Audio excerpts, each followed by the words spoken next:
Dear colleagues, I would like to give you a few introductory comments before you begin with our online teaching lectures. First of all, we need to distinguish between breast cancers originating in the terminal ductal lobular units from those breast cancers that originate in the major lactiferous ducts, and from those that originate in this yellow background from the stem cells of the mesenchyme. This distinction is of utmost importance since these three groups of malignancies have entirely different histopathological, imaging, and clinical features, different long-term outcome, and also require entirely different management strategies. The widespread use of mammography screening brought about a revolutionary new era where the mainly palpable cancers were replaced by the mainly non-palpable cancers. This paradigm shift had a significant impact on breast cancer management, and we need a similar revolutionary change in breast cancer terminology. Our proposal is that the histopathologic and imaging terminology for breast cancer should be based on the apparent anatomic site of origin of each tumor. On this basis, we have developed a new classification system, which can more reliably identify breast cancers according to their prognosis and their need for more extensive management. About 75% of the breast cancers originate from the milk-producing epithelial cells lining the acini. That's the reason why we would suggest to call them acinar adenocarcinoma of the breast, abbreviated AABs, whether in situ or invasive. There are two types of in situ AAB. One, where the cell proliferation and necrosis are dominant, and one where the fluid production is dominant. In both of these cases, the normal TDLU, measuring about 1 to 1.5 millimeter, becomes distended and distorted. In the proliferative necrosis type of in situ AAB, the cells proliferate and go through apoptosis, necrosis, and this necrotic debris distends the acini. And if we are lucky, then we are going to see microcalcifications, and they are very close to each other. Here is one calcification, here is another one, and their reflection on the mammogram is going to be either a unifocal cluster, discernible calcifications, or multifocal discernible, crushed, stone-like, pleomorphic calcifications, one of the imaging biomarkers. In the fluid-producing type in situ AAB, grade 1 cancer cells produce fluid. And here we see the fluid within which these beautiful laminated oyster pearl-like, onion ring-like calcifications, so-called submoma body-like calcifications, are formed. Mammography cannot resolve these individual calcification crystals because they measure about 40 to 60 micron, and mammography cannot resolve details below 100 micron. But the summation of all these tiny crystals is going to give us these powdery, multiple cluster, cotton ball-like calcifications, imaging biomarker characteristic of grade 1 cancer in situ within the TDLU. These animation images illustrate the gradual distension and distortion, enlargement of the TDLU in both grade 1 and grade 2 in situ AAB cases. The grade 1 and grade 2 in situ AABs originate and are located within TDLUs. Since they do not originate in the ducts, the term ductal carcinoma in situ is misleading. Dr. Jensen and her colleagues, as far back as in 1976, wrote the following: ductal carcinoma in situ of the human breast is of lobular origin. Progressive distension of acini with dysplastic and anaplastic cellular elements leads to unfolding and coalescence of the acini within a lobule to form larger ovoid structures as we see them here. Such lesions falsely appear to be small ducts in conventional histology slides. The next step in the evolution of breast cancer originating in the terminal ductal lobular unit is invasion. The cancer cells break through the basement membrane and form either a solid microlobulated central tumor mass surrounded by spiculations. We see here the nice three-dimensional histology image of it. Or the invading cancer cells form a circular, oval, microlobulated lesion with convex contour that is ill-defined. Once again, the 3D pathology image is here. The acinar adenocarcinoma of the breast will have one or more of these 4 mammographic presentations, also called imaging biomarkers, which account for about 75% of all breast cancer cases. So, dear colleagues, when you see multiple cluster, discernible or not discernible calcifications, and the histopathologic diagnosis is going to be grade 2 DCIS or grade 1 DCIS, or when you find on a mammogram a stellate lesion, a circular lesion, and the histopathologic diagnosis is going to be invasive ductal carcinoma, you should understand that we have a huge problem with the conventional histopathologic terminology, because all 4 of these originate from the TDLU. They have nothing to do with the ducts. What is the frequency of stellate or circular ill-defined tumor masses among the invasive cancers? It's about 60% compared to 40%. Conventional histopathologic terminology uses many different terms to describe the invasive carcinomas originating from the TDLUs, but we can easily match these with the new classification. The sad thing is that when concerning stellate lesions, most of them are going to be called invasive ductal carcinomas, not otherwise specified. And then invasive lobular carcinoma, tubular carcinoma, or even tumor-forming DCIS when we see stellate lesion on a mammogram.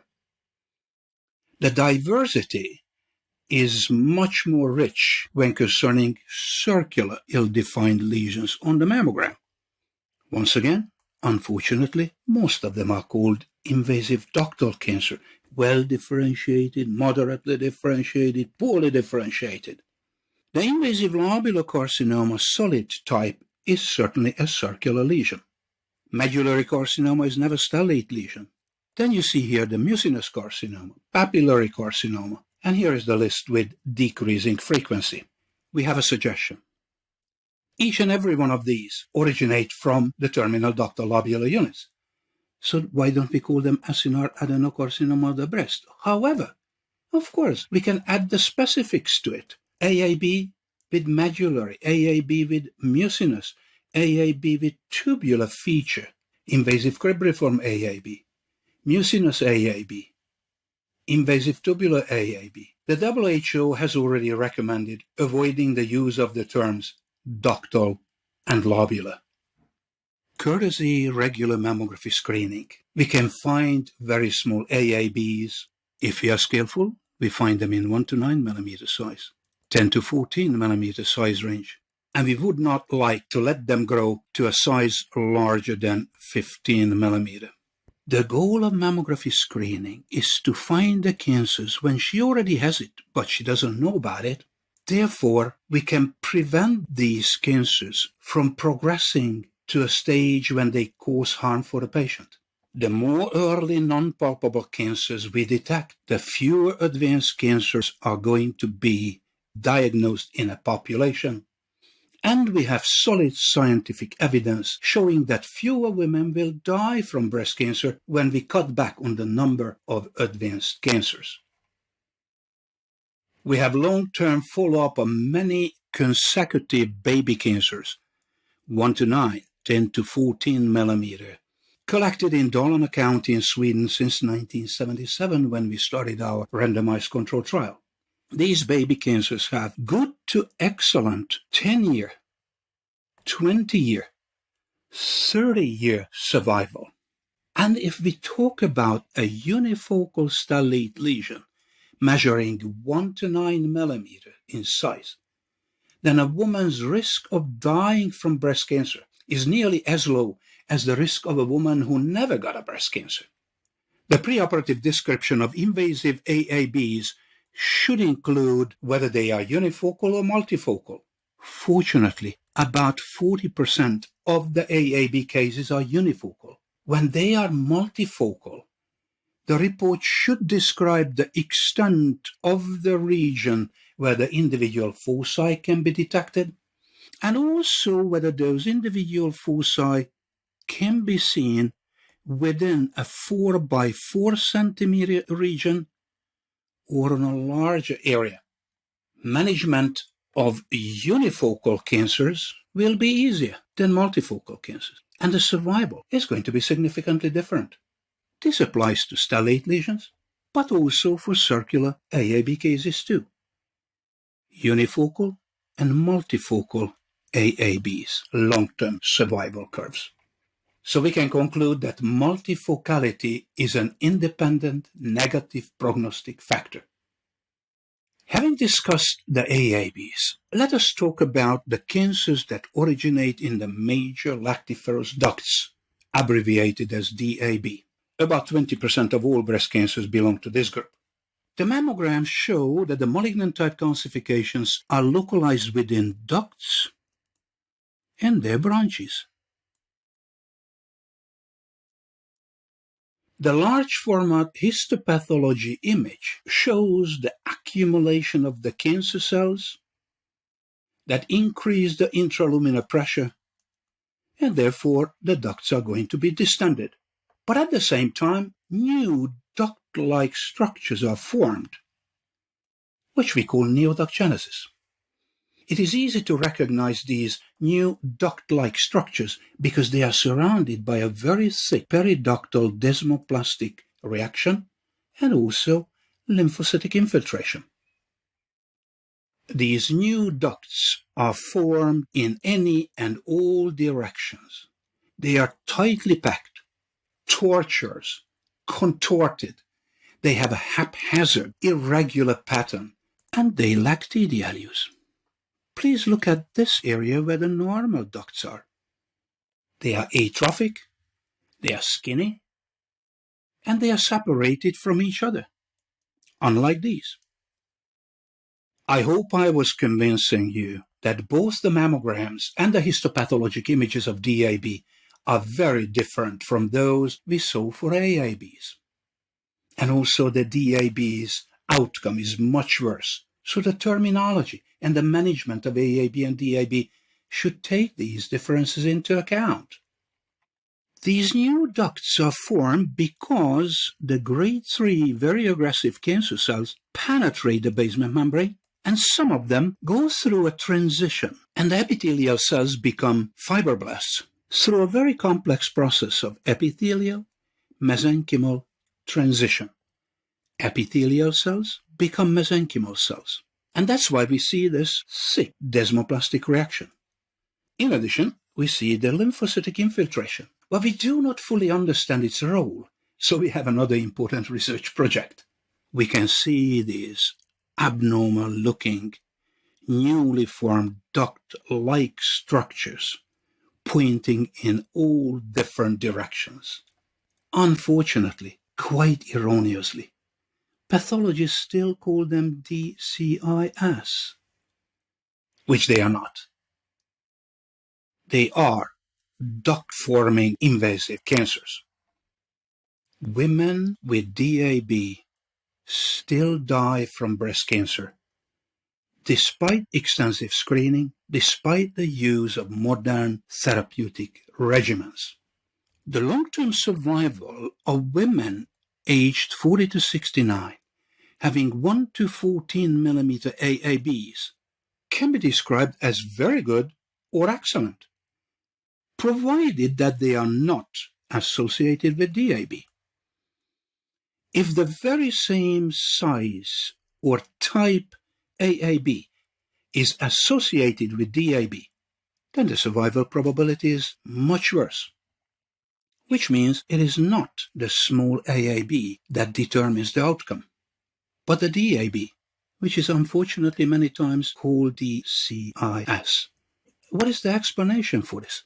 When we radiologists find the DAB, by that time, too many duct-like structures full of cancer have grown, and that resulted in a massive tumor burden, which is very difficult to control.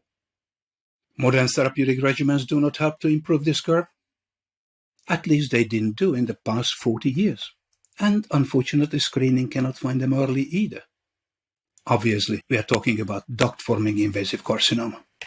An important feature of DAB is that the process of neoductogenesis, causing them to form a contiguous network of cancer-filled duct-like structures, spreading diffusely and extensively, often occupying an entire lobe from the nipple to the chest wall, and stretching to the skin as well. Breast MRI is very useful for describing the presence and the true extent of the disease. Every single case can benefit from breast MRI. The malignant type calcifications that are seen in this picture can go very close to the skin, can be found very close to the nipple. So microfocus magnification is going to be a must, because then we see more calcifications and we can describe the extent of the disease more accurately. Large format histopathology imaging technique should be used, since we need to see the full extent of the disease, a part of which can be mammographically occult. We want to see the alveoli. We want to see the non-calcified DABs, vascular invasion, and so on. Multimodality imaging combined with large section histopathology can demonstrate that we deal with a massive tumor burden. And this disease is not in sight. Neoductogenesis behaves as an invasive cancer with poor long-term outcome. The cancer cells may extend along the Cooper's ligament all the way to the skin, as it is seen here. These DABs were photographed from this Cooper's ligament. So when planning the management of a DAB case, we have to consider carefully before planning skin-sparing or nipple-sparing mastectomy. When the Cooper's ligaments contain DAB with all the features of neoductogenesis, that indicate that this patient has a very extensive diffusely infiltrating carcinoma. We must not leave poorly differentiated DAB behind in the breast, because the patient will be left with a high risk of local, regional, and distant metastasis. We have written 10 stereoscopic 3D books, and I will point out the books relevant to the cases under discussion. Volume 5 shows examples where skin-sparing and nipple-sparing mastectomy are not the right choice of treatment. Breast cancers of ductal origin arise from stem cells. They propagate diffusely and appear to be largely unaffected by the current therapeutic regimens. This increases the responsibility of the surgeon to remove the entire disease at primary surgery. This is not an oncologic disease, but a surgical one. That is the reason why those long-term survival curves I presented have not improved during the past 40 years. The study presented here, and the abstract here, deals with 500 so-called DCIS cases. Each and every one had post-op radiation. This was a study by the Swedish Surgical Society. I received every patient chart in order to determine the imaging biomarkers. And then the colleagues published the result. When I told that the case belonged to one of the DAB subgroups, according to their publications, there was a 16-fold higher rate of recurrence, local and distant, compared to those in situ cancers that developed within the TDLU. So we can say that calling the in situ carcinoma DCIS, which develops in the TDLUs, is incorrect and misleading. Although it is in situ cancer, it is not within the ducts. Furthermore, a DAB, which is a duct-forming invasive carcinoma with a potentially poor long-term outcome, should not be called in situ tumor. It is not a DCIS. Calling it DCIS gives a false sense of security and may cause the patient undertreated. One more note about the DAB. Unfortunately, there are too many cases, often young women, in which neoadjuvant chemotherapy, postoperative radiation could not prevent breast cancer death. Here we can see viable cancer cells within the lymph vessel.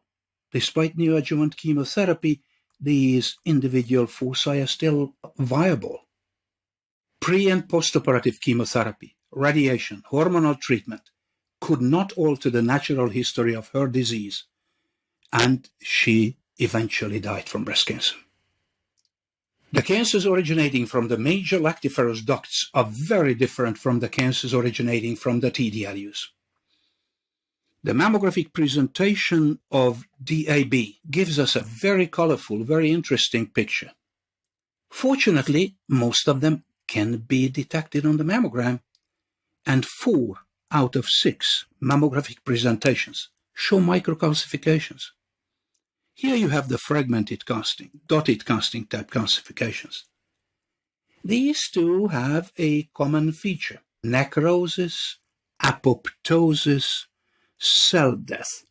That is going to result in a central necrotic debris within which this Y-shaped casting type calcification can be formed.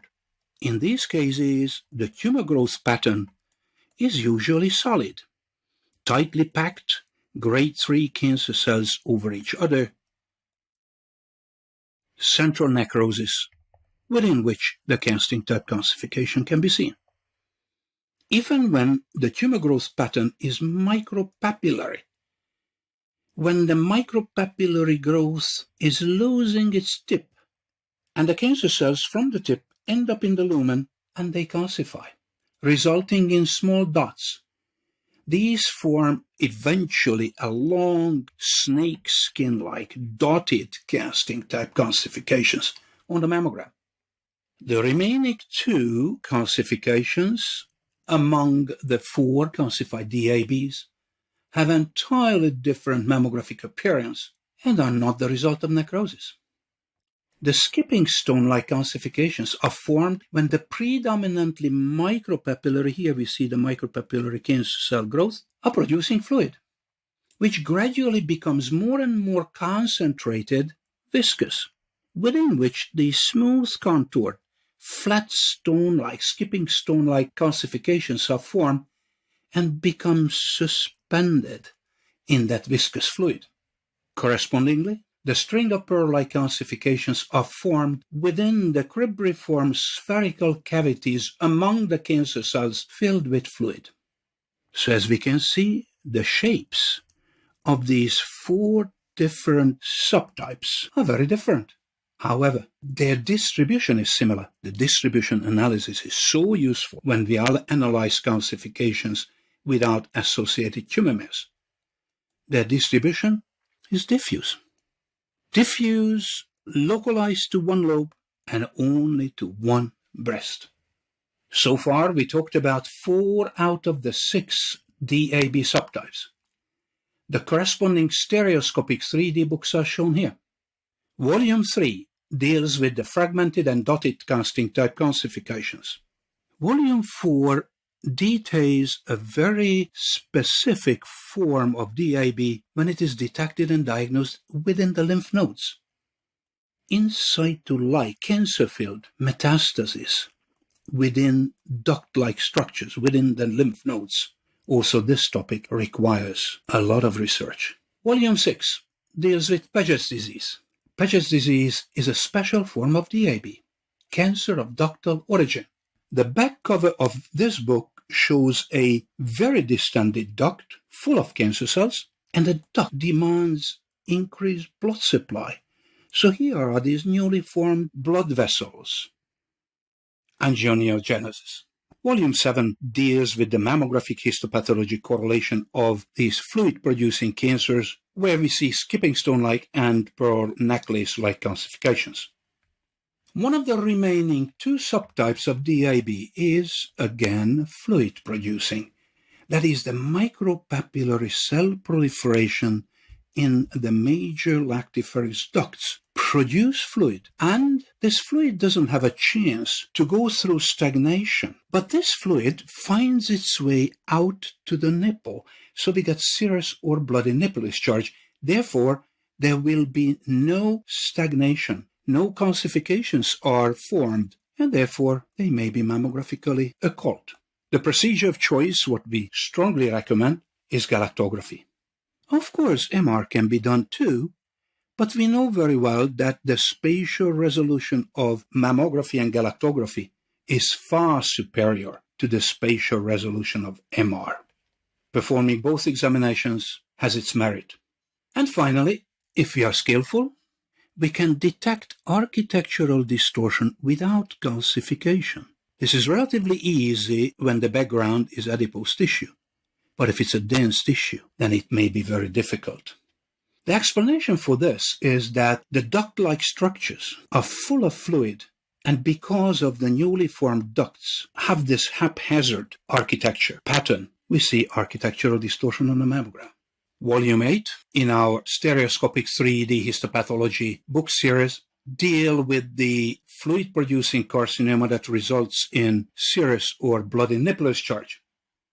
Volume 9 deals with the architectural distortion without associated calcifications.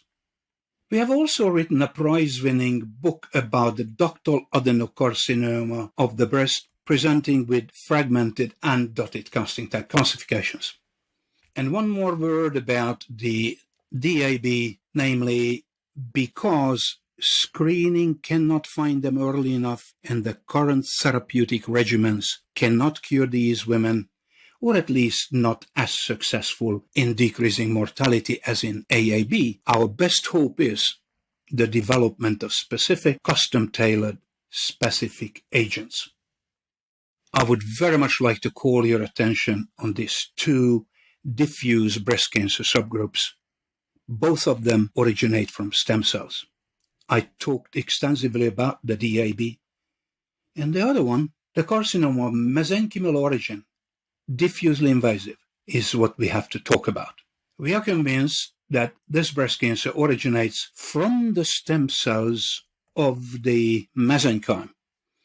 And once again, through a complex process of mesenchymal epithelial transition, the mesenchymal stem cells become epithelial cells, and they cause a lot of harm for women. It is unfortunate that the current histopathologic terminology calls it diffuse invasive lobular carcinoma. It is not. We are convinced that this subtype of breast cancer originates from the stem cells of the mesenchyme. About 5 to 8% of all breast cancers belong to this group. The imaging appearance of breast cancers of mesenchymal origin is deceiving, to say the least. While AAB breast cancers were an accumulation of cells and tissue, stellate or circular, anyway, they had convex contour. This one has concave contour. No matter what the size or the extent of the disease is, it may be 10 centimeters. It's still concave contours. This causes a lot of problem for the radiologist because the mammographic image mimics the image of normal fibroglandular tissue, which is why it is so easily overlooked, so that the patients present with a palpable interval cancer. No, this carcinoma doesn't originate from the lobules, as its current name implies.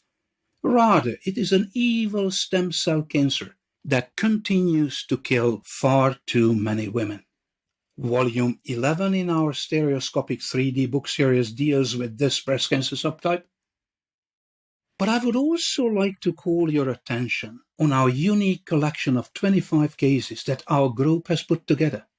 They are narrated cases in which we use the most modern techniques and also compared with large, thick section histopathology images.